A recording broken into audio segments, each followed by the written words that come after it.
Hey, welcome back to the Big Ranch Show. Thanks for joining me. If you could, leave a like, subscribe down below, leave some comments as well, and let's get right to it. Well, yesterday, the files for the JFK assassination were released. Of course, there are still some 10,000 plus files that have not been released. The CIA convinced Donald Trump not to release all of them, even after Donald Trump had said he was going to release all of them. Apparently, the argument is that there is still a possible national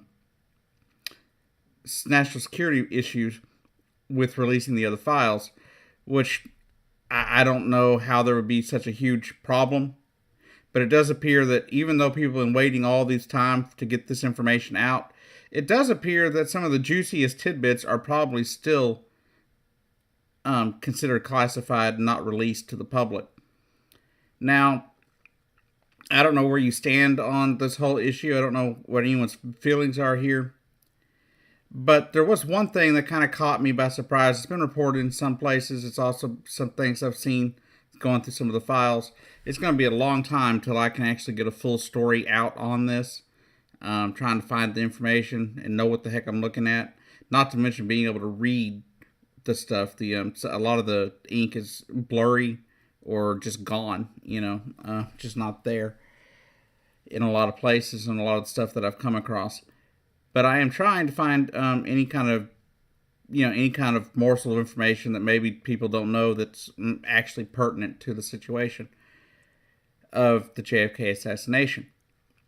But I did find it interesting. It's one little bit that's been reported in a few places and is in the recently released information, was that Hoover, the FBI director at the time, was very upset about Oswald's death and how the fact that now it was going to be very hard to convince the American people that Lee Harvey Oswald was in fact the assassin and that he acted alone. And that it goes on to say basically that they need to find a way, release some kind of information to convince the public that Lee Harvey Oswald was in fact the lone assassin and acted alone and all that stuff. There's a lot of other stuff in the same memo talking about how Lee Harvey Oswald had gone to Mexico and that Lee Harvey Oswald had, contacted the Cuban embassy down in Mexico as well as written a letter to the Soviet embassy. But it was all about visas and things like that, so they really didn't have a lot to draw on. So they were trying to come up with some laboratory, testing information to put out or whatever to try and get the president to release this information. And of course, it really fit their thing to try to convince Americans that this in fact was what it was that Lee Harvey Oswald was the only person that acted in the shooting, and that they wanted to make sure, try and get it nice and tidy so the American public wouldn't be concerned that there was some killer out on the loose. Although this one little bit of information here does seem to point to the fact that maybe there was more to it than a lot of people have put merit into. Now, I've always been one saying that, I don't really buy conspiracy theories. I don't buy into them very easily. It takes a bit for me to buy into them. Now, given that when information comes out, I am willing to, reevaluate my thoughts. And this right here kind of points to the fact that maybe Lee Harvey Oswald was not the only shooter, or maybe he wasn't the shooter at all. But also in the same thing from FBI Director Hoover at the time, said that the Soviets were actually shocked and appalled, basically, at the murder of JFK and saw it as a coup against the American government, and that their response from the Communist Party in the Soviet Union was that they had an understanding with JFK and that there was no reason, that they didn't see why he would have been assassinated, and they wouldn't have been behind it. But of course, we all know that Lee Harvey Oswald, if he was involved in the shooting, which seems like at least there's some connection, he spent time in Moscow. He also, contacted the different places trying to get his Russian wife over here and everything, bring his Russian wife, get her visa and everything. And at the end of the day, it does seem like he may have had some connect. I mean, he did have connection, and he was probably one of the assassins. But it does open the speculation to believe that there may have been other people, or that it goes a lot deeper than even a lot of the conspiracy theories that I have seen seem to point out.